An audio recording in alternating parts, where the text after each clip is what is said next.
అమ్మ నమస్తే అమ్మ, మీ పేరు? నా పేరు లక్ష్మి అండి. లక్ష్మి గారు ఏం చేస్తుంటారమ్మా మీరు? నేను వంట పని చేస్తానండి. అమ్మ ఎక్కడ ఉంటారమ్మా మీరు? మేము ఇక్కడ సున్నబట్టీలు.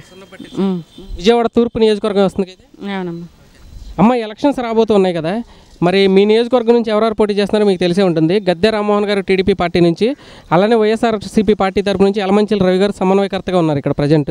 మరి ఇద్దరిలో ఎవరు గెలిస్తే మీకు మీ సున్నబట్టిల సెంటర్ ఏరియా కానీ ఈ తూర్పు నియోజకవర్గం బాగుంటుంది? నా చెప్పాలంటే గద్దె రామ్మోహన్ రావు గారు గెలవాలని ఉంది.